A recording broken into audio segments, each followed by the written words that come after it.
أعوذ بالله من الشيطان الرجيم. بسم الله الرحمن الرحيم. وإذ أخذنا ميثاق بني إسرائيل لا تعبدون إلا الله وبالوالدين إحسانا وذي القربى واليتامى والمساكين وقولوا للناس حسنا وأقيموا الصلاة وآتوا الزكاة ثم توليتم إلا قليلا منكم وأنتم معرضون. صدق الله العظيم.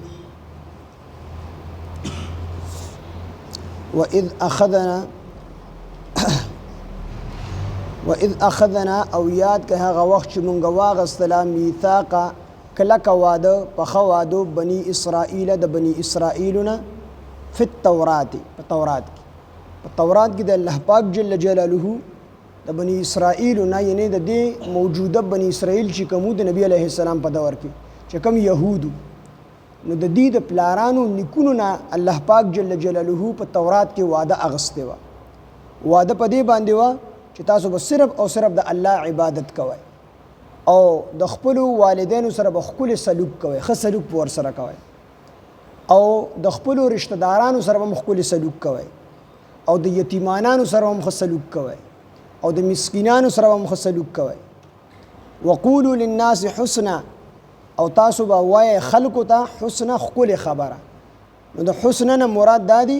چې تاسو به خلکو ته د نبی علیه السلام په شان کې رښتیا وای. واذ اخذنا او هر کله چې مونږ واغستا میثاقه کلکه واده بني اسرائیل د بني اسرائیلونه فی التورات په تورات کې د بني اسرائیل نه کلکه واده الله پاک اغسته ده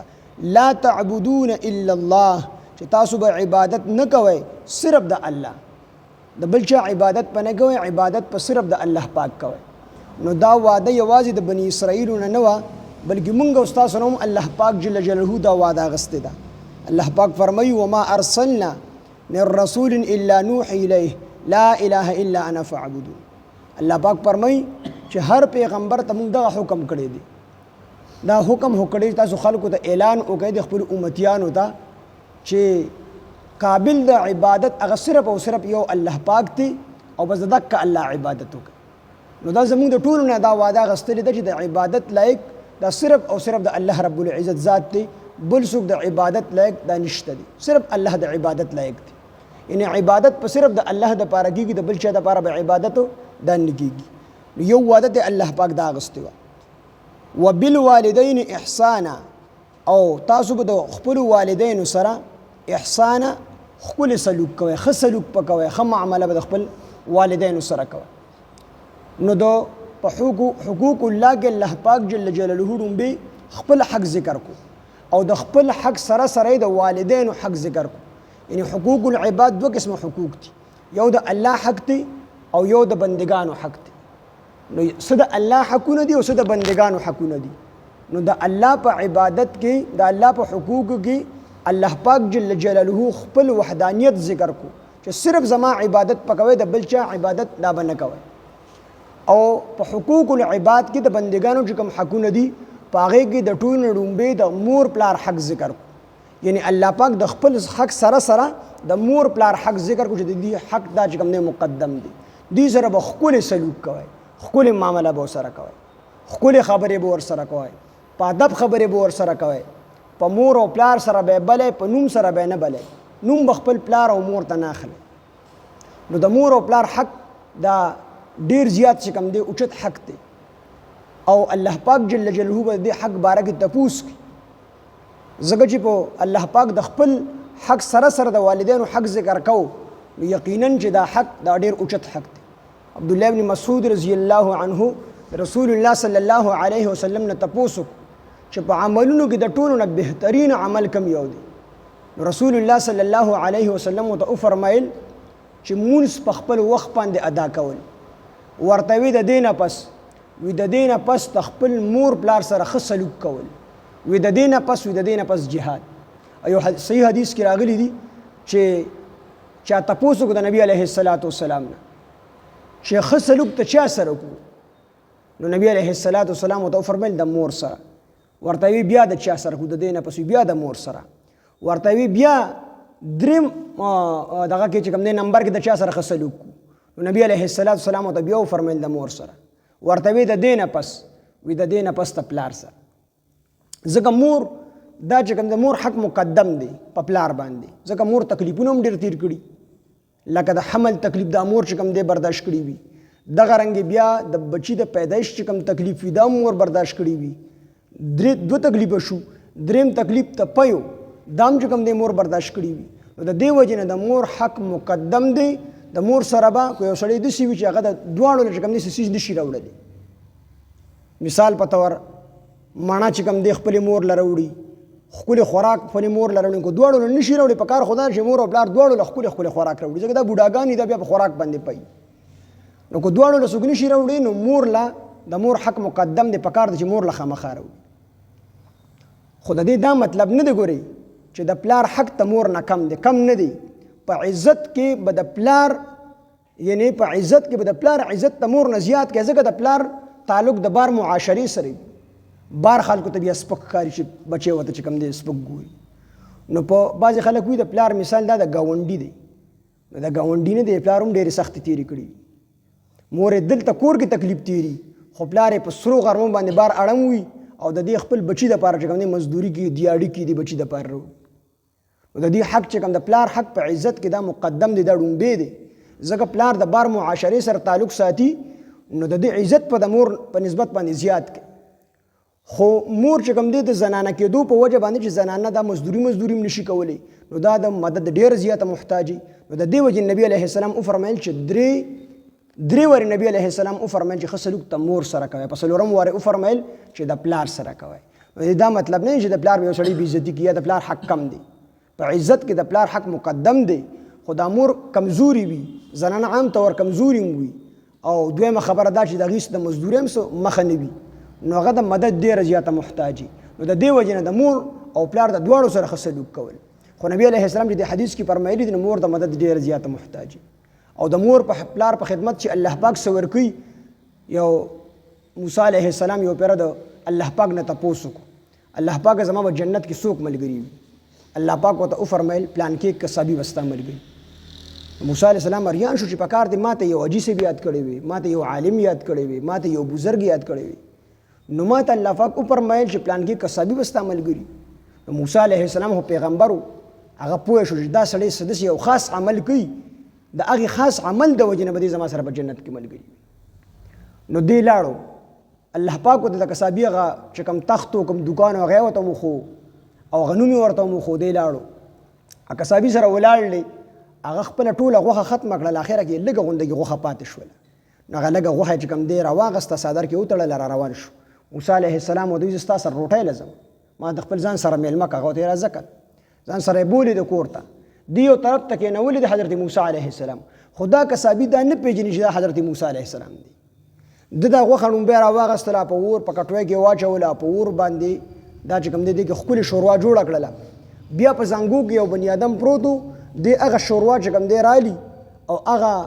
په زنګو کې چې کوم بني ادم پروت دی هغه ته په خوله کې اړي اخره کې هغه زنګو کې چې کوم کس و هغه لاسونه اوچت کړه دعا یې وکړله د بیا د هغې نه پس موسی علیه السلام ته راځه چې دواړه روټۍ خورو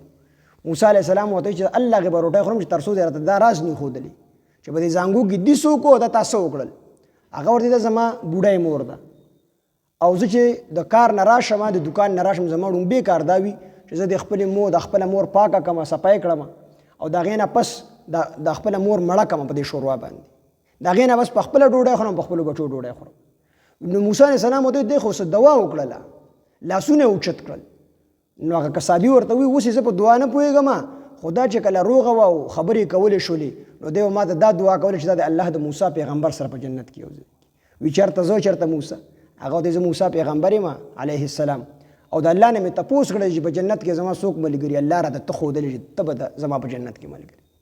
مور او پلار په خدمت باندې ډېر څومره بزرګان چې دي کې اکثریت دا د خپل مور پلار په خدمت یا د خپلو استادانو د مرشدانو په خدمت باندې دغه ځای ته رسېدلي دي نو تاسو د خپل مور پلار ډېر زیات خدمت کوئ او دا لوی نعمت دی او چې سړي نه الله پاک والي که نه سړي ته بیا پته ولګي چې دا څومره د دې څومره برکات او څومره ثمرات په دنیا کې خو چې کله د انسان نه دا نعمت لړ شي دا بیا نه راځي واپس. نو خاص کر مور او پلار له چاپي د شپې خامخا کوئ، د هغوی د زړه نه به تاسو ته دعاګانې خېږي او چېرته ورته په اوچت نظر باندې مه ګورئ. ولا الله پاک فرمایي دې ته به اف قدرې نه کوئ، اف قدرې. نو بعضې خلک وایي د اف نه دا مراد چې غصه سړي له ورشي نو اف غونده کې وکړي. وي نه، که په تا په کم ټایم کې تکلیف وي او ته بیمار یې نو د دې مور او د دې پلار په مخ کې زیرګې قدرې مه کوه اصلا چې دې ته تکلیف ورسي چې زما دې بچي ته تکلیف دی. زیرګې مه کوه، فریاد مه کوه د دې مور، تا باندې ډېر زیات تکلیف وي خو دغه تکلیف په زیرګي سره د هغې مخکې مه بدلوه چې ته فریاد وکړې نو مور ته به تکلیف ورسي، هغه به چې بچي باندې مې تکلیف دی.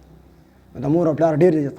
دې کې چې کوم دی د الله پاک جل جلاله د خپل حق سره سره د والدینو حق چې کوم دی ذکر کړلی. وَإِذْ أَخَذْنَا او هر کله چې مونږ واغستا میثاقه کلکه وه د بني اسرائیل د بني اسرائیلونه لا تعبدون چې تاسو عبادت مه کوئ الا الله صرف د الله وبالوالدین احسانا واحسنوا بالوالدین احسانا او تاسو د خپلو والدینو سره ښکلي سلوک کوئ وذي القربا او د خپلو رشته دارانو سره ښکلي سلوک کوئ والیتاما او د یتیمانانو سره ښکلي سلوک کوئ. حدیث کې راځي چې چا د یتیم په سر باندې د شفقت او د محبت لاس کېښودو د ده د لاس ته لاندې چې څومره ویښته رالل دومره اجر او دومره ثواب الله پاک دې کس له ورکړي. د هر ویښته په بدله کې والله الله پاک یو نیکي ورکړي. او نبی علیه الصلاة والسلام فرمایي چې چا د یتیم صحیح طریقې سره چې کوم دی کفالت وکړو، صحیح طریقې سره د یو ماشوم تربیت وکړو، کفالت یې وکړو، هغې وپالو یتیم ماشوم، نو نبی علیه السلام فرمایي دی به زما سره په جنت کې داسې یو ځای لکه دا دوه ګوتې شي لږه غونده کې فاصله به زما او د ترمنځ وي، ځکه د نبوت درجې ته څوک نشي رسېدلی. خو نبی علیه السلام وفرمیل دی به زما سره په جنت کې داسې یو ځای لکه دا دوه ګوتې چې دي، دوه ګوتو باندې اشاره وکړه. ځکه نبی علیه السلام باندې په خپله د یتیمۍ دور تېر شوی دی، نو د یتیم سره ډېر ښکلي سلوک کول. والیتاما والمساکین او د مساکینو سره، مسکین هغه چاته ویلی شي چې هغه صاحب نصاب ني، مطلب و نیمې تولې سره ورسره هم ني او 2.50 نیمې تولې سپین زر ورسره هم ني، یا د دغې قیمت ورسره ني، او یا دا چې هغه څومره ضروریات چې ضروریات او خواهشات دي، خواهشات نه ضروریات، چې د انسان ضرورت هغې ته ویلی شي چې انسان د دې ضرر ملاویږي. نو چې د دې ضروریات ته کور دا په ګرانه سره پوره کیږي، یعنی په مشکله سره دی د خپل کور ضروریات پوره کوي، نو دې ته چې کوم دی مسکین ویلی شي. یې غریب ته مراد کېږي، بس غریب سړی. والمساکین او مسکین وقولو او وایه للناس خلقو ته حسنا ښکلې خبره. اصل کې دا خطاب په ظاهر کې بني اسرائیلو ته دی. وقولو او تاسو وایه للناس خلقو ته حسنا ښکلې خبره، یعنی د نبی علیه السلام په حق کې رښتیا خبره کوئ. د نبی علیه السلام چې کوم صفات دي دا پټویم مو دا بدلویم مو. تاسو ما ویلو چې په تورات کې د نبی علیه السلام صفت راغلی چې د نبی السلام قد به درمیانی، نو دی هغه بدل کو، دی وی د نبی علیه السلام قد اوږد دی علیاذ بالله. او دا شان د نبی علیه السلام دا صفت راغلی چې د نبی علیه السلام سترګې به بغیر د رنجو توري وي، نو دی وی نه د نبی علیه السلام دغه صفت بدل کو او د تورو سترګو په ځای باندې شنې سترګې ولیکلې په تورات کې. نو دی دا حکم دی وقولو تاسو وایه للناس خلقو ته حسنا، رښتیا خبره د نبی علیه السلام په حق کې. او امر بالمعروف او نهی عن المنکر ته مراد کېدلی شي چې تاسو امر بالمعروف او نهی عن المنکر کوئ. وحسنا نرمي مراد کېدلی شي تاسو خلکو سره نرمې خبرې کوئ، ښکلې خبرې کوئ، ښکلې اخلاق چلوئ. وقولو وایه للناس خلکو ته حسنا ښکلې خبرې. واقیموا الصلاة او قیم کوئ منځو او قیموئ منځو. وآتوا الزکاة ورکوئ زکات، نو مونځ هم قیموئ او زکات هم قیموئ. دا اصل کې د بني اسرائیلو لومبې تسلیم کړي، د هغې نه وروستو بیا دي دې ټولو خبرونه مخ واړوو، د وعدې د الله پاک ماتې کړې. بني اسرائیلو باندې 2 مونځونه وو او د زکات په هغې باندې لږ غونده کې سخت. زمونږ 40 روپۍ زکات دی او د هغې 4 روپۍ زکات،